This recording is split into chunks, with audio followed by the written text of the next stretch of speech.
Good evening बच्चों। आज हम लोग देखेंगे डॉट प्रोडक्ट और स्केलर प्रोडक्ट। वेक्टर का प्रोडक्ट जो होता है वो दो टाइप्स का होता है।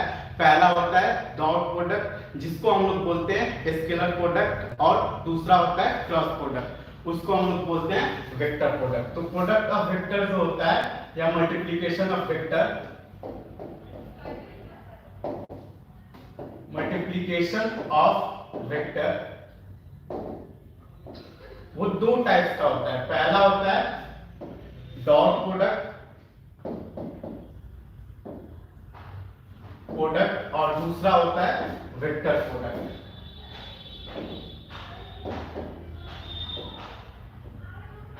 वेक्टर प्रोडक्ट को अगर हिंदी में बात किया जाए तो इसको बोलते हैं सदिश, वेक्टर को बोलते हैं सदिश और स्केलर को बोलते हैं अदिश। तो वेक्टर दो फिजिकल क्वांटिटीज होता है जिसके पास मैग्नीट्यूड भी होता है और डायरेक्शन भी होता है, ठीक है। तो डॉट प्रोडक्ट को हम लोग बोलते हैं स्केलर प्रोडक्ट भी इसको बोलते हैं स्केलर प्रोडक्ट। इसको स्केलर प्रोडक्ट इसलिए बोलते हैं क्योंकि इसका जो प्रोडक्ट का वैल्यू आएगा या रिजल्ट आएगा वो स्केलर वैल्यू आएगा। और दूसरा होता है वेक्टर प्रोडक्ट। इस प्रोडक्ट में हमारा जो वैल्यू आएगा उसको वेक्टर आएगा। इसको हम लोग क्रॉस प्रोडक्ट भी बोलते हैं, क्रॉस प्रोडक्ट।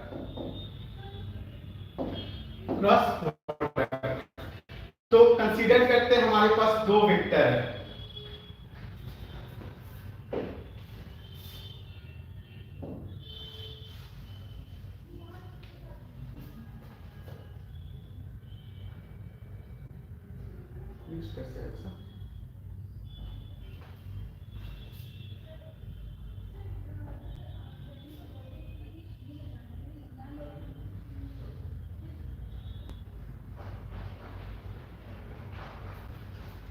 तो पहला हम लोग बात करते हैं स्केलर प्रोडक्ट जिसको हम लोग डॉट प्रोडक्ट बोलते हैं। तो कंसीडर करते हैं हमारे पास ये वेक्टर A है और दूसरा वेक्टर B है, ठीक है। अब वेक्टर के पास क्या होता है, मैग्नीट्यूड और डायरेक्शन होता है। ये हो गया वेक्टर A। तो वेक्टर A को हम लोग लिख सकते हैं वेक्टर A जिसके पास मैग्नीट्यूड होगा मॉडुलस ऑफ A और A कैप। ये होता है मैग्नीट्यूड और ये होता है यूनिट वेक्टर, ठीक है। वैसे ही वेक्टर B को लिख लेंगे vector B equal to modulus of vector B cap, ठीक है। तो ये वेक्टर को हमने रिप्रेजेंट किया है। अब इन दोनों वेक्टर को हम प्रोडक्ट करेंगे तो उसका वैल्यू क्या आएगा। तो यहाँ पे जो dot product of A vector और B वेक्टर जो होगा वो A dot B equal to होता है AB cos theta. AB cos theta. तो ये A वेक्टर है, ये B वेक्टर है। तो जब दोनों वेक्टर के टेल को एक पास रखेंगे तो इन दोनों के बीच जो एंगल आएगा उसको बोलते हैं थीटा। तो ये हो गया एंगल वेक्टर A और ये हो गया वेक्टर B। इन दोनों के बीच एंगल थीटा है। तो जो डॉट प्रोडक्ट होता है वेक्टर A और B के बीच वो होता है AB cos थीटा। यहाँ पे A बोलेंगे हम लोग मैग्नीट्यूड ऑफ वेक्टर A और B बोलेंगे मैग्नीट्यूड ऑफ वेक्टर B, और थीटा जो है वो क्या है, angle between vector A and B। तो यहाँ पे A को हम लोग बोलेंगे मैग्नीट्यूड ऑफ वेक्टर A और B को बोलेंगे मैग्नीट्यूड ऑफ वेक्टर B, ठीक है। और थीटा क्या है, angle between vector A and vector B। तो थीटा क्या है, इन दोनों वेक्टर के बीच का एंगल है। तो इसको हम लोग डिफाइन ऐसे कर सकते हैं, जो A डॉट B होता है दो वेक्टर के बीच वो product of magnitude of vector A vector B and cosine of angle between vector A and B। इस पे हम लोग एक एग्जांपल को लेकर के सॉल्व करते हैं। जैसे मान लेते हैं हमारे पास वेक्टर दिया हुआ है वेक्टर A इक्वल टू दिया हुआ है 2 मीटर, ठीक है। और वेक्टर B दिया हुआ है 4 मीटर, और इन दोनों के बीच का जो थीटा है, एंगल है, वो 60 डिग्री दिया है, ठीक है। तो इन दोनों वेक्टर का अगर प्रोडक्ट हम फाइंड करेंगे, स्केलर प्रोडक्ट, तो वो वैल्यू क्या होगा? तो हम लोग जानते हैं A dot B equal to होता है AB cos थीटा। तो यहाँ पे A जो है वो मैग्नीट्यूड ऑफ वेक्टर A है, तो यहाँ पे मैग्नीट्यूड कितना दिया है? 2 मीटर दिया हुआ है, तो यहाँ पे लिखेंगे 2 into magnitude of vector B जो है वो 4 मीटर, तो यहाँ पे 4 into cos 60 degree. cos 60 degree का वैल्यू कितना होता है? 1/2 होता है, तो 2 इंटू 4 इंटू 1/2, तो यहाँ पे जो वैल्यू आएगा वो आएगा 4 मीटर। तो यहाँ पे A डॉट B का जो वैल्यू आया वो क्या है? 4 मीटर आया, जो कि स्केलर वैल्यू है। तो इसको हम लोग इसलिए बोलते हैं डॉट प्रोडक्ट को स्केलर प्रोडक्ट, ठीक है। जैसे एक और एग्जांपल हम कंसीडर करते हैं, तो वेक्टर को हम लोग कंपोनेंट फॉर्म में भी लिखते हैं।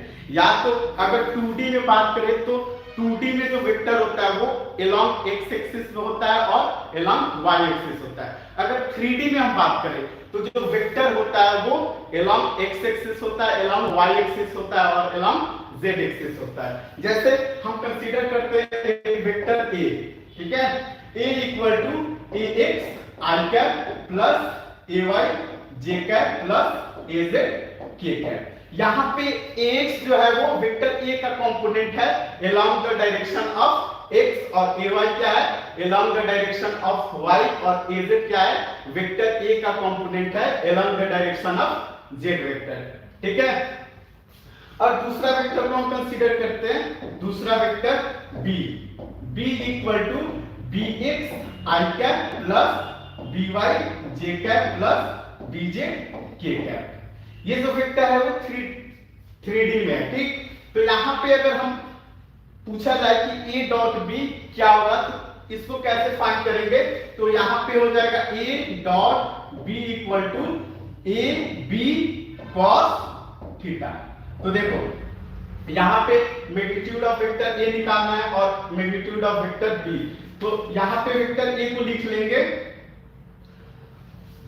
A डॉट B का जो वैल्यू आएगा A dot B equal to vector A को हम लोग लिख लेंगे यहाँ पे in the term of ax ay az, ax i cap plus ay j cap plus az k cap. ये हो गया A वेक्टर को हम लोग ने लिख लिया।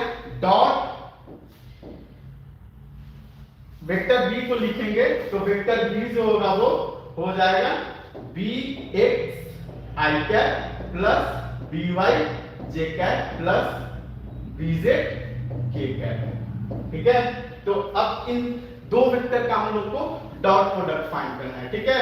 तो यहाँ पे हम लोग ये हो गया x एक्सिस के अलॉन्ग i कैप लेते हैं, y एक्सिस के अलॉन्ग j कैप लेते हैं और z एक्सिस के अलॉन्ग k कैप लेते हैं, ठीक है।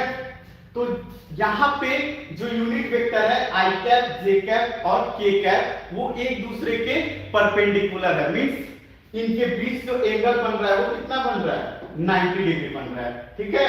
तो देखो अगर हम बात करें ax i cap bx i cap, तो देखो यहाँ पे i कैप है, तो दोनों एक ही डायरेक्शन के अलॉन्ग है, ठीक है। तो उनके बीच जो एंगल होगा वो क्या होगा? 0 डिग्री होगा। तो i dot i equal to होता है 1, ठीक है। वही i dot j equal to होता है 0 और j dot k equal to होता है 0। मतलब एक दूसरे के परपेंडिकुलर अगर हम यूनिट वेक्टर लेंगे तो उसका जो डॉट प्रोडक्ट होता है वो 0 होता है। तो ये ax i cap bx i cap एक दूसरे से डॉट प्रोडक्ट होंगे, तो इनका जो वैल्यू आएगा वो आ जाएगा ax bx, ठीक है। यहाँ पे वैल्यू क्या आएगा? ax bx। अब i कैप कैंसिल आउट हो गया, तो यहाँ पे सिर्फ मैग्नीट्यूड बचा। अब ये वेक्टर इससे डॉट प्रोडक्ट होगा, फिर ये वेक्टर इससे डॉट प्रोडक्ट होगा, तो ठीक है। तो यहाँ पे i कैप j कैप, तो इसका वैल्यू क्या हो जाएगा? 0 हो जाएगा, और फिर i कैप k कैप, इसके बीच भी एंगल 90 डिग्री होने की वजह से ये 0 हो जाएगा। तो यहाँ पे ax bx बचा प्लस, अब वैसे ही हम कर लेंगे ay j का vector co dot product in तीनों से, तो देखो इसके साथ जो होगा वो 0 हो जाएगा। अब j कैप एक दूसरे से मल्टीप्लाई होंगे तो ay by हो जाएंगे, ये वाला term i cap j cap 0 और j कैप k कैप वाला टर्म 0 हो जाएगा। ठीक, अब प्लस यहां पे जैसे ax bx हुआ ay by हुआ वैसे ही हो जाएगा az bz।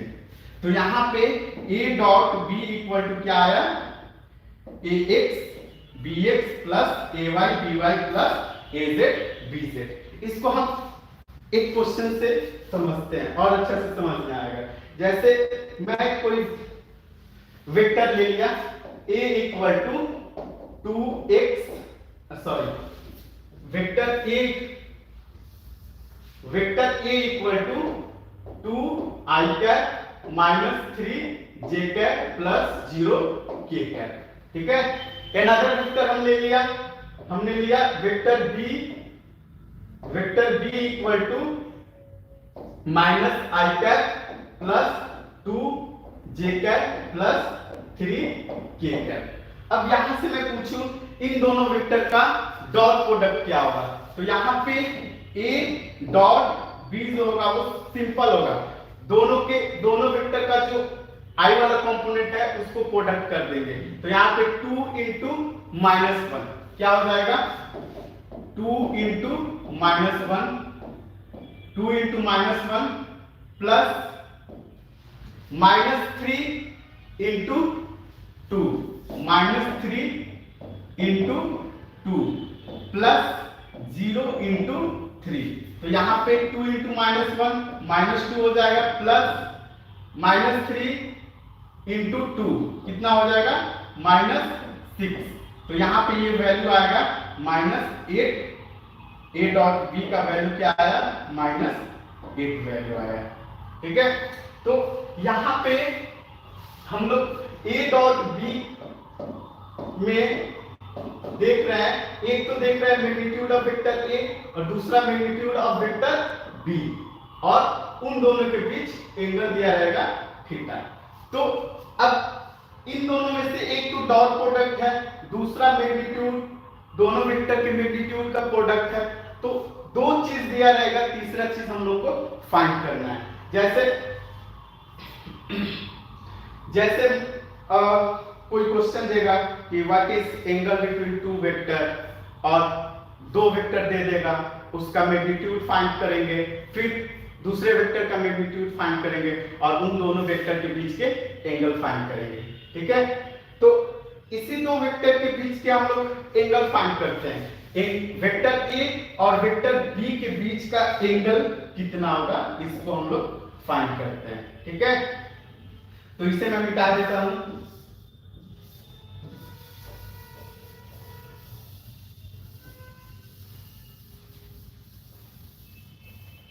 तो यहां पे a dot b equal to हो जाएगा ab cos थीटा। इन दोनों के बीच का हम लोग को एंगल फाइंड करना है, मतलब ये वेक्टर के बीच एंगल क्या होगा। तो सबसे पहले हम लोग a डॉट b, तो a डॉट b हम लोग ने फाइंड किया जिसका वैल्यू क्या आया -8। ठीक है, अब हम लोग को क्या फाइंड करना है, इस वेक्टर का मैग्नीट्यूड। तो वेक्टर a का जो मैग्नीट्यूड होगा वो क्या हो जाएगा अंडर रूट 2 का स्क्वायर, अंडर रूट 2 का स्क्वायर प्लस -3 का स्क्वायर प्लस 0 का स्क्वायर। तो ये वैल्यू कितना आ जाएगा अंडर रूट 4 प्लस 9, ये आ गया अंडर रूट 13।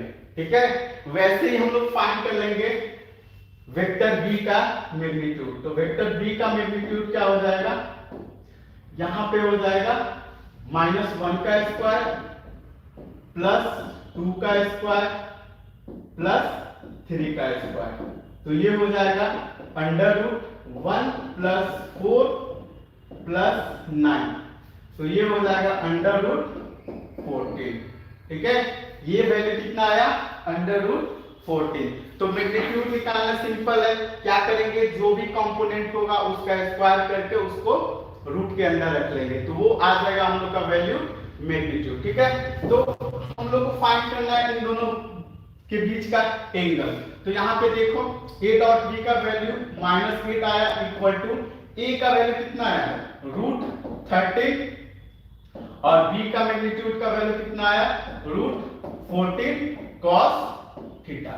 तो यहाँ पे जो वैल्यू cos थीटा का वैल्यू आएगा वो कितना आ जाएगा -8 अपॉन रूट 13 इंटू रूट 14। तो यहाँ पे जो थीटा का वैल्यू आएगा वो cos inverse -8 upon root 13 into root 14। ये मैंने रेंडम वैल्यू लिया है जिसका वैल्यू रूट में आ रहा है।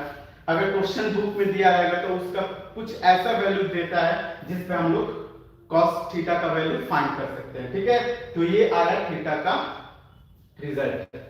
थीटा का value cos inverse -8 upon root 13 into under root 14। ठीक है, तो ये होता है दो वेक्टर के बीच के डॉट प्रोडक्ट। अब जो दूसरा प्रोडक्ट होता है उसको हम लोग बोलते हैं क्रॉस प्रोडक्ट, जो कि वेक्टर वैल्यू होता है। तो उसको हम लोग कैसे फाइंड करेंगे?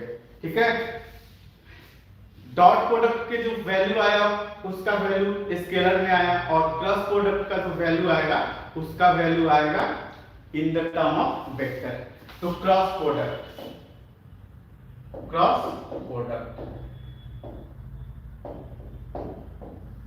इसका अब हम लोग देखते हैं cross product.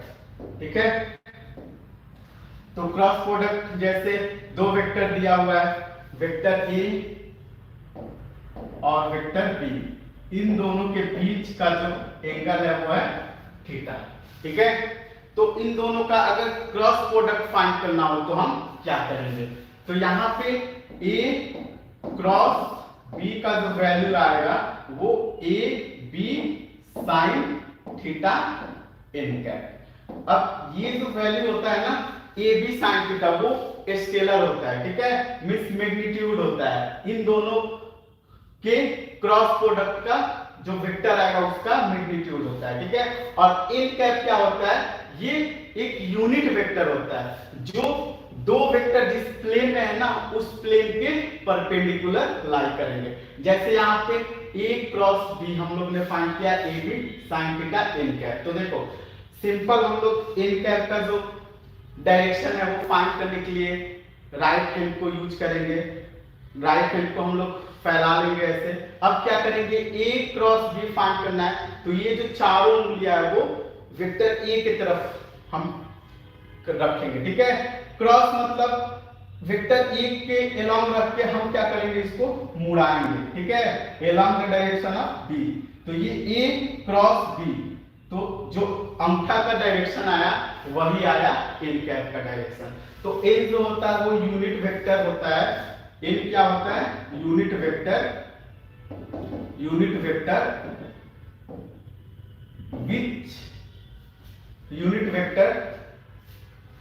which is perpendicular to the plane containing vector a and b। Vector a and b जिस प्लेन में होंगे उसके परपेंडिकुलर n कैप का वैल्यू होता है। ठीक है, तो यहाँ पे a cross b equal to होगा ab sin थीटा। जैसे एक एग्जांपल इसके लिए भी लेते हैं। जैसे मान लेते हैं ये वेक्टर हमारा दिया हुआ है vector a vector b। Vector a equal to दिया हुआ है 4 मीटर और वेक्टर b दिया हुआ है 8 मीटर। ठीक है, वेक्टर a 4 मीटर और वेक्टर b 8 मीटर दिया हुआ है और इन दोनों के बीच का एंगल जो दिया हुआ है वो 30 डिग्री दिया हुआ है। ठीक है, तो हमको फाइंड करना है a क्रॉस b। तो a क्रॉस b का वैल्यू क्या होगा? तो a cross b equal to होता है product of magnitude of vector a a B sine theta n cap. ठीक है, तो ये हो गया, ए का वैल्यू दिया हुआ है 4 मीटर, बी का वैल्यू कितना दिया हुआ है 8 मीटर, इसको मीटर में नहीं लिखते हैं, सिर्फ डिजिट में लिखते हैं। 4 into 8 into sine 30 degree n cap. ठीक है, तो ये वैल्यू आ जाएगा 4 इंटू 8 इंटू साइन 30 का वैल्यू 1/2, तो ये 2 4 कैंसिल आउट होगा, ये हो जाएगा 2 16 मीटर एन कैप। अब देखो यहाँ पे हम लोग एन कैप का वैल्यू फाइंड करते हैं। जो एन कैप है ना, वो यूनिट वेक्टर होता है, उसका डायरेक्शन क्या होगा। यहाँ पे पूछ रहा है ए क्रॉस बी, तो ए के तरफ हम करेंगे उंगली को, क्रॉस बी, बी के तरफ मोड़ेंगे, तो ए क्रॉस बी किधर आ रहा है, इस बोर्ड के आउटवर्ड आ रहा है, तो इसका जो डायरेक्शन होगा वो बोर्ड के प्लेन के क्या होगा, आउटवर्ड डायरेक्शन में होगा। अब यहाँ पे अगर कोई बच्चा बोले कि यहाँ पे ए फाइंड किया a dot b equal to a B sine theta, और कोई बच्चा फाइंड किया b dot a equal to, ये क्या हो जाएगा ए बी साइन थीटा। क्या ये दोनों वेक्टर का जो क्रॉस प्रोडक्ट जो है वो इक्वल होगा, नहीं होगा। क्यों, क्योंकि अगर हम ए क्रॉस बी फाइंड करते हैं, ए क्रॉस बी, तो हमारा जो इसका यूनिट वेक्टर का डायरेक्शन आ रहा है वो बोर्ड के प्लेन में आ रहा है। अगर बी क्रॉस ए फाइंड करते हैं तो वो जो एन कैप का वैल्यू आ रहा है वो बोर्ड के प्लेन के अंदर आएगा। ठीक है, तो यहाँ पे A cross B is not equal to होगा बी क्रॉस ए। क्यों, क्योंकि ये तो वैल्यू दोनों का सेम आएगा, A B sine theta, A B sine theta, but यहाँ पे एन कैप दोनों का डायरेक्शन जो होगा वो अलग अलग आएगा। एक आएगा बोर्ड के प्लेन के आउटवर्ड और दूसरा आएगा बोर्ड के प्लेन के इनवर्ड, इसलिए ये दोनों एक दूसरे के इक्वल नहीं होगा। इक्वल कब होगा, ए क्रॉस बी को लिख सकते हैं माइनस बी क्रॉस ए, तब ये दोनों एक दूसरे क्या हो जाएगा, इक्वल हो जाएगा। ठीक, तो ये रहा दो वेक्टर के बीच क्रॉस प्रोडक्ट जिसका वैल्यू होता है ए बी साइन थीटा। ठीक है, अब हम लोग दो वेक्टर के क्रॉस प्रोडक्ट को फाइंड करते हैं इन the term of component vector. ठीक, तो जैसे हमने लिखा हुआ है ए वेक्टर को आई कैप जे कैप के कैप में लिख सकते हैं, ए एक्स आई कैप प्लस ए वाई जे कैप प्लस ए जेड के कैप। ठीक है, ये हो गया वेक्टर ए। दूसरा वेक्टर लेते हैं वेक्टर बी, इसको भी इन द टर्म ऑफ कंपोनेंट लिख लेते हैं, और बी एक्स आई कैप प्लस बी वाई जे कैप प्लस बी जे के कैप। ठीक है, तो ये हो गया दो वेक्टर जिसको हमने कंपोनेंट फॉर्म में लिखा है। अब इन दोनों वेक्टर का जो क्रॉस प्रोडक्ट होगा वो क्या होगा देखते हैं। तो ए क्रॉस बी इक्वल टू हो जाएगा, वेक्टर ए को लिखो ए एक्स आई कैप प्लस ए वाई जेड कैप प्लस ए जेड के कैप, क्रॉस बी एक्स आई कैप प्लस बी वाई जे कैप प्लस बी जेड के कैप। ठीक है, ये दोनों वेक्टर का हमने क्रॉस लिख लिया। ठीक, अब देखो, अब यहाँ पे क्या होता है कि ये जो तीनों यूनिट वेक्टर होते हैं वो एक दूसरे के म्यूचुअली परपेंडिकुलर होते हैं, मींस इनके बीच एंगल क्या होता है 90 डिग्री होता है, आई कैप जे कैप के कैप। ठीक है, तो ए क्रॉस बी का वैल्यू होता है ए बी साइन थीटा। ठीक है, तो इसको हम लोग सिंपल फाइंड करते हैं मैट्रिक्स फॉर्म से। तो मैट्रिक्स फॉर्म से ए क्रॉस बी जो फाइंड करते हैं उसका वैल्यू होता है, मैट्रिक्स में लिख लेंगे, यहां लिख लेंगे आई कैप जे कैप के कैप। ठीक है, यहाँ आई कैप, जे कैप, के कैप। अब देखो यहां पे लिख लेंगे वेक्टर ए का जो कंपोनेंट है a x, a y, A Z, ठीक है, b y, b x, b x, b y और बी जेड। ये रहा वेक्टर बी का कंपोनेंट। अब देखो अब क्या करेंगे, इस पे ध्यान देना, ठीक है। अब मैं लिख लूंगा वेक्टर आई को एज इट इज, ठीक। अब ये जो कॉलम है ना उसको हम ढक लेंगे और इधर से ये ढक लेंगे और इन दोनों के बीच प्रोडक्ट कर देंगे। तो देखो यहाँ पे वैल्यू क्या आएगा, यहाँ पे जो वैल्यू आएगा A Y B Z, A Y B Z minus B Y A Z, B Y A Z, ठीक है, ये हो गया। अब देखो मैट्रिक्स में जो सेकेंड नंबर पे रहेगा ना उसका वैल्यू लेंगे माइनस, ठीक है। मैट्रिक्स पढ़ोगे तो समझ में आ जाएगा यहाँ पे माइनस क्यों लेते हैं। तो ये हो गया minus J cap, minus J cap. अब यहाँ पे हम क्या करेंगे, इस कॉलम को ढक देंगे और इस रो को ढक देंगे। तो बचेगा हमारा ए एक्स बी जेड, ए एक्स बी जेड माइनस ए जेड बी एक्स, ए जेड बी एक्स प्लस के कैप, प्लस के कैप, प्लस के कैप। अब के वाला को भी कलम रो को हम ढक लेंगे तो बचेगा क्या, हमारा जो वैल्यू बचेगा वो हो जाएगा ये इन दोनों का प्रोडक्ट। तो ए एक्स डी वाई, ए एक्स डी वाई